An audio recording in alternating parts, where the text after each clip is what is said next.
Hey guys, I saw 3 movies this weekend. 2 of them I saw yesterday. The first one I'm going to review is Green Zone. This movie stars Matt Damon, Greg Kinnear, and Brendan Gleeson. Also Amy Ryan is in it, Jason Isaacs too. The movie is the new movie directed by Paul Greengrass. He also directed the last 2 Bourne movies. A lot of people know him for his whole shaky cam kind of direction, which he used a lot in the last 2 Bourne movies. And you think when you use a type of direction like that, when you use a type of film style like that, you wouldn't really be able to follow along with the story and plot. But Paul Greengrass is such a good director that you actually can, and the story is also really well written, so you can also follow along with that. Now, it's a couple years after 9/11, and we first started to attack Iraq. I think that there's weapons of mass destruction there. Matt Damon is this chief warrant officer who has to try to find these weapons of mass destruction, and they had 3 searches for them, and they unsuccessfully found the weapons of mass destruction.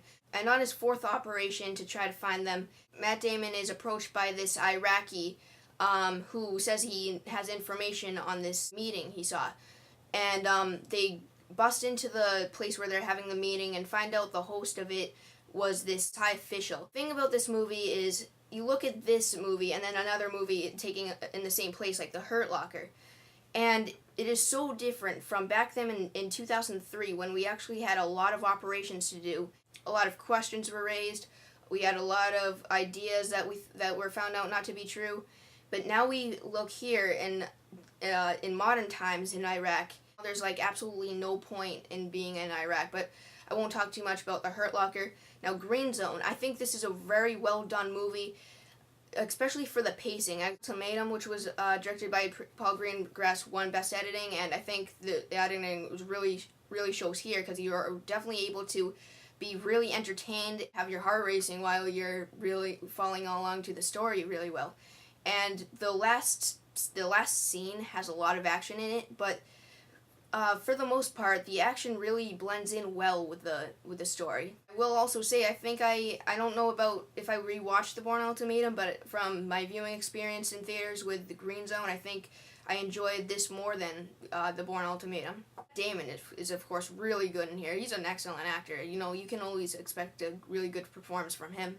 The thing that made The Hurt Locker was so good was it didn't raise any questions. You didn't see the directors saying, "Oh, there's no point in war," or "We should go to war." There was no opinions here. This movie does a really great job of balancing both sides of this war, and really shows just the real facts of different people's opinions and not just the director's opinion or the writer's opinion. I expect this movie to be totally anti-Bush, but it really back then, it just shows people's opinions back then, whether they were for our government or if they were against it. Overall, great movie. You should definitely go see this.